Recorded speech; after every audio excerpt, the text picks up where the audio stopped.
everyone. So today we're going to talk about starting jiu-jitsu later in life. Sean, how old are you?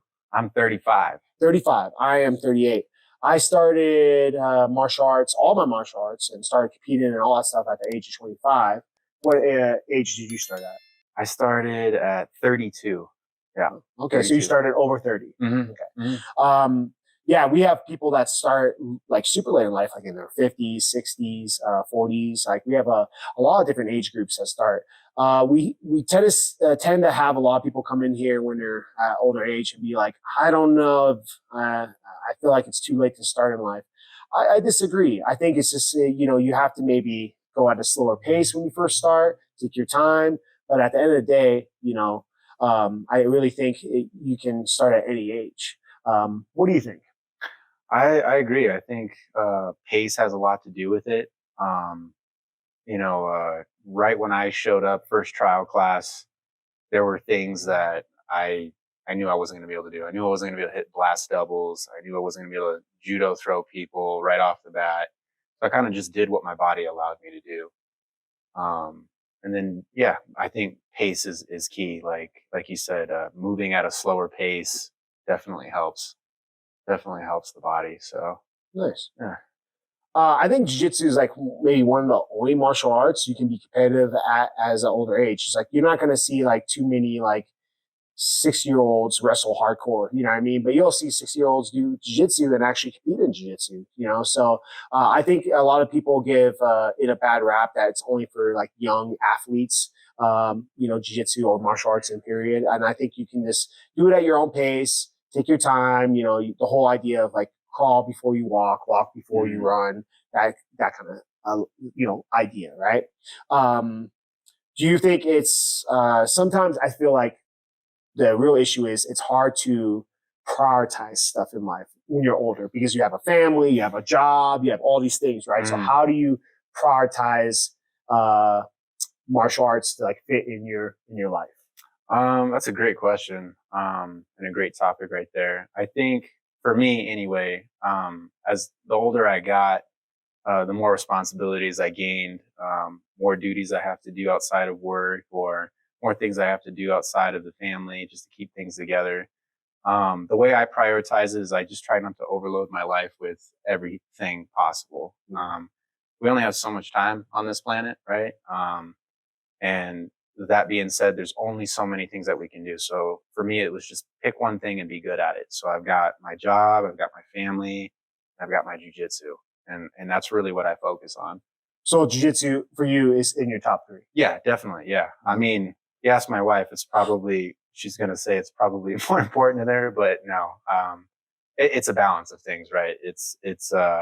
I don't really think about anything else. Like I'm not out there playing soccer like I used to. I'm not out there doing ping pong in my after hours. I'm not doing none of that. It's these big 3. And it's mostly what keeps me happy too. You got to have money to provide for the family. You got to, keep the family happy wife, happy life. I've got my daughter. I've got another one on the way.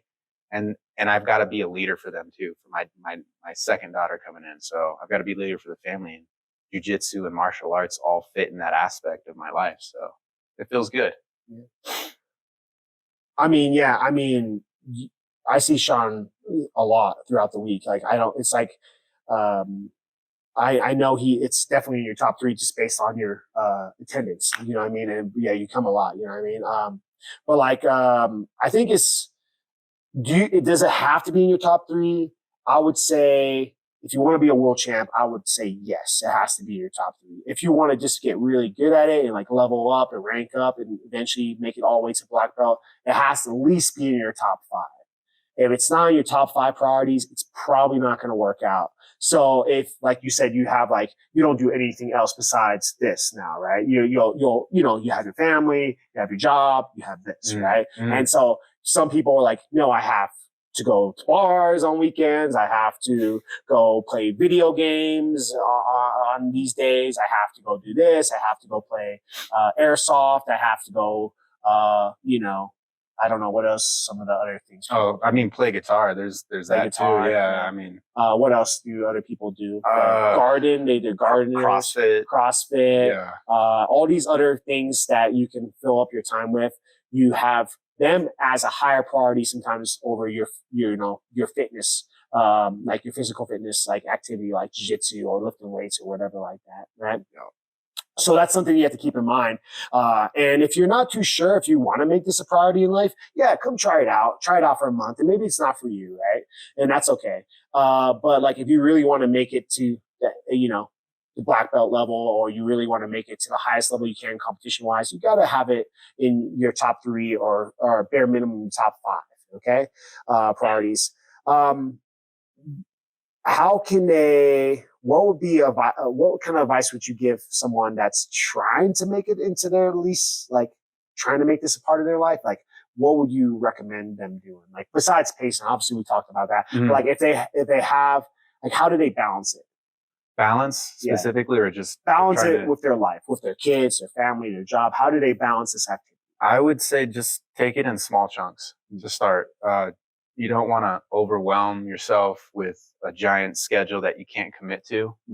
That's a problem that I had, and that's why I'm speaking from that point of view. Is I used to, before I would even show up to class and do a trial, I would hypothetically run through all these classes I thought I was going to make, and I never signed up. Yeah. So I think first just sign up, come in, feel it out. If you don't want to spar, you don't want to spar, and then take it. If you need to start once a week, commit to once a week. Commit to 2 times a week, maybe a month later or two weeks later. Just take it off. I mean, how do you need an elephant, right? Bite by bite. So just take it in small chunks. And then, especially with age. I don't know if they're going to like that. I don't know. No, Vita's going to come after us. Oh, no, I hope not. Hey, it was just a figure of speech. But what I'm saying, we're not going to eat elephants. No. It's a joke. But lighten up.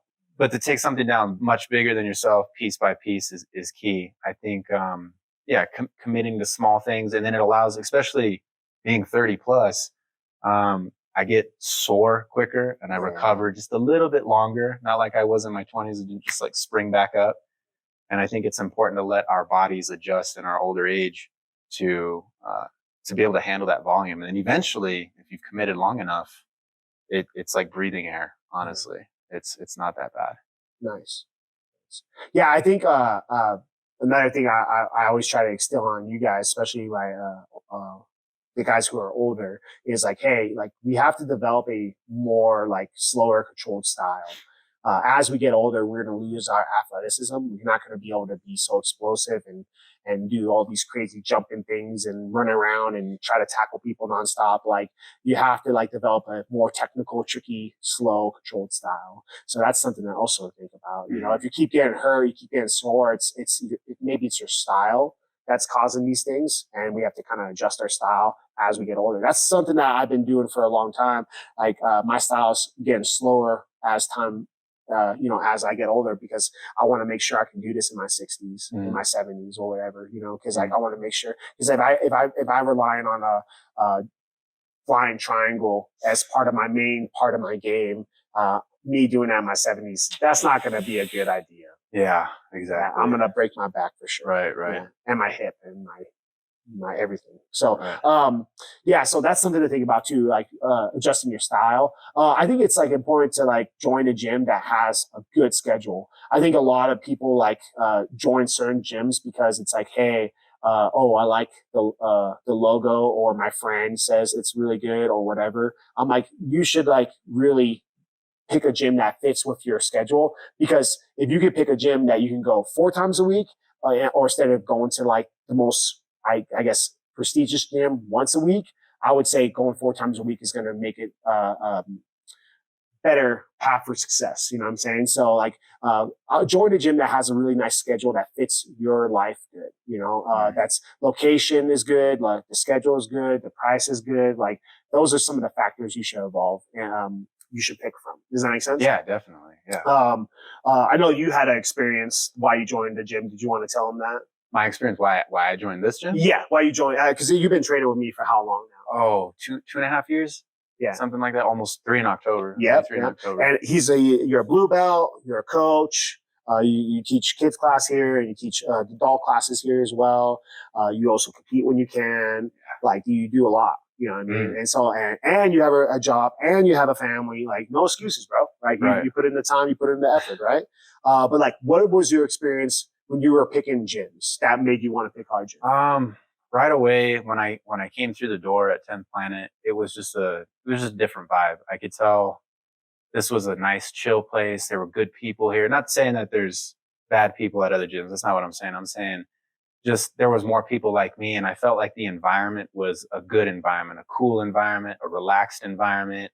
There were other gyms that I have been in that almost felt very ego filled, like you have to do it this way, and you would get yelled at if you didn't do it that way. And Mike's never, unless I was about to injure myself, Mike's never yelled at me like that. And I think that's how you have to treat us as, we're kind of like infants in the stage when we start. So right away, it was just a good environment right away.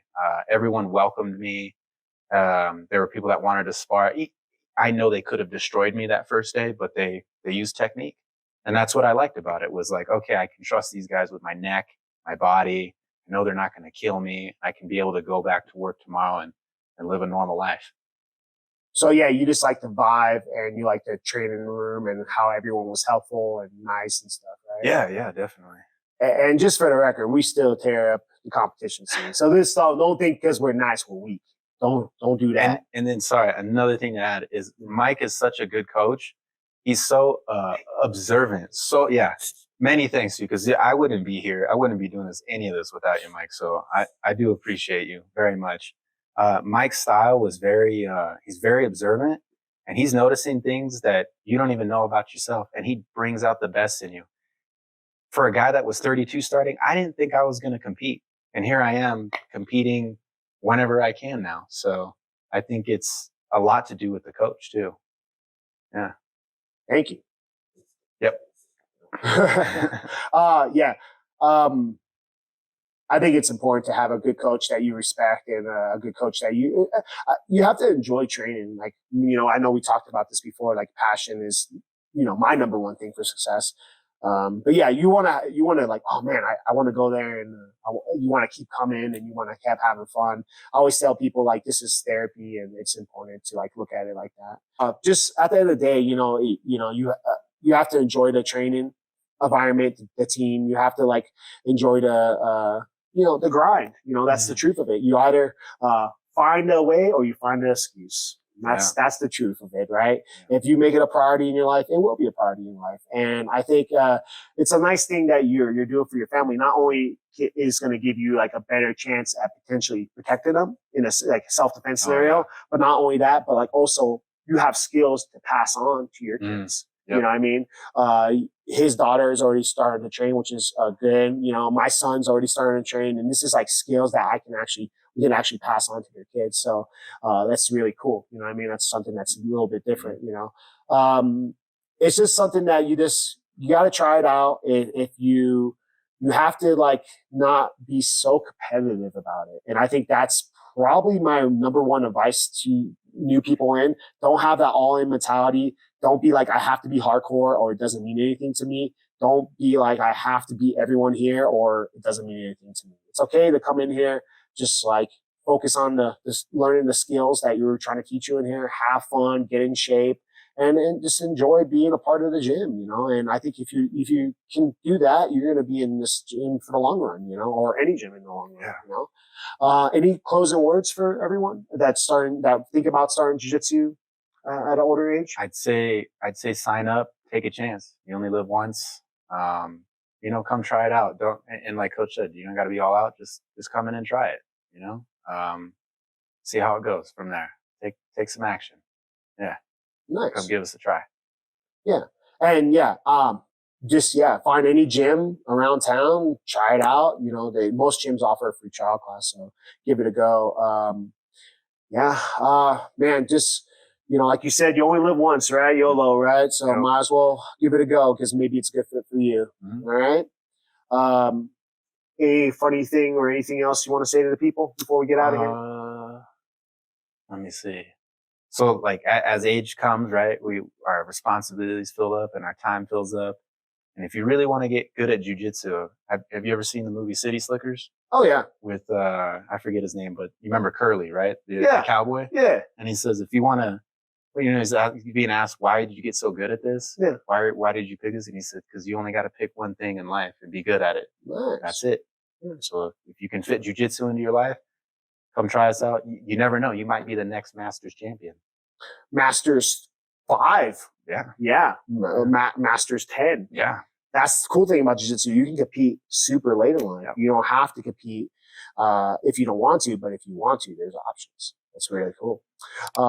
Cool. Thank you guys for watching. Like, subscribe, and see you later.